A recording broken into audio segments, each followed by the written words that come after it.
Good morning, dear students. Today I am going to explain the poem Lake Isle of Innisfree. As we know that this poem is composed by William Butler Yeats. He is an Irish poet who introduced a new form of poetry. It is known as Celtic form. Okay, and let's go to the poem. The Lake Isle of Innisfree. First of all, let me recite the poem to you. I will arise and go now, and go to Innisfree, a small cabin built there with clay and wattles made. 9 rows will I have there, a hive from the honey bee, and I live alone in the beloved glade, and I shall have some peace there. For peace comes dropping slow, dropping from the veils of the morning to where crickets sing.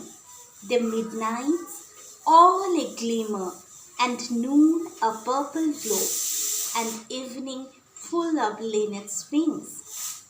I'll arise and go now, for always night and day I hear lake water lapping with low sounds by the shore, while I stand on the roadway or on the pavement's gate.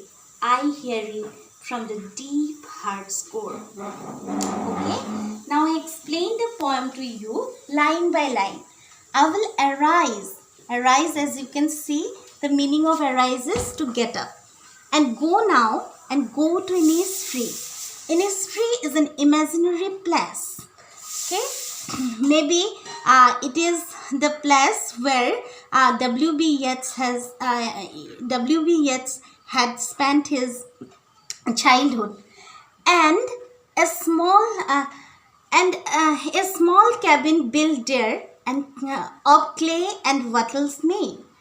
The poet desires to build a small room there that is made of clay. Clay is one kind of soil. Okay, you know what is clay because many things are made from clay. And wattles is a framework of poles and twigs woven together. Okay. 9 rows will I have there, a hive for the honey bee. The poet desires to have some kind of vegetables, like bean-like vegetables, like kidney bean, okay, something like that. And a hive. Hive is a colony of bees, okay, and he will live in the bee loud glade. Okay, he is comparing the sound of the bees into music. And I shall have some peace there, for peace comes dropping slow.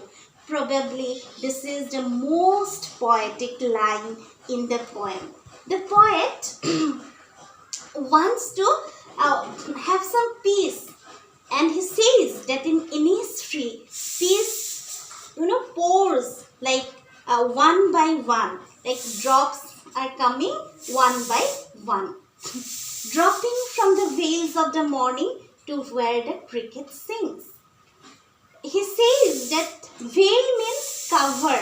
Okay, he says that every morning when the cover, the night goes, every morning, the cricket is a kind of insect. It sings there.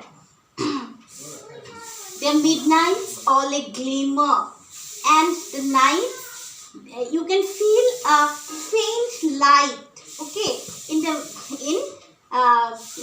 midnights of Innisfree, and noon a purple glow, and he is comparing the ray of the noon, like the color is he feels as if it was like purple. An evening full of linnet's wings. Linnet is a kind of bird, small bird, okay, and it is very famous for its singing. Okay, he says that the linnet, its wings the feeders of the linnet, it can be those all things can add musical quality into Innisfree. I'll arise and go now, for always night and day I hear lake water lapping with low sounds by the shore. Okay, the poet says that though he is amidst, a city, though he is amidst crowd, okay, but he can still hear that Innisfree is calling him, like the lake water. The lake is a kind of water body, and the water of the lake, as if it is coming and going. Okay, lapping means to wrap the shore. Shore means we know that is the shore of the lake. While I stand on the roadway or on the pavement's grey, pavement here means footpath. Okay, a path for the pedestrian, which is constructed with pebbles and pebbles. Okay, so when I stand on the roadway or on the pavement's gate, when the poet stands at the pavements, he always hear the sound of the lake water lapping with low sounds by the shore. I hear it from the deep heart's core. The poet says that it is there within the secret chamber of his heart. He can always hear it from the secret corner of his heart. So this is all for today. Thank you very much for watching.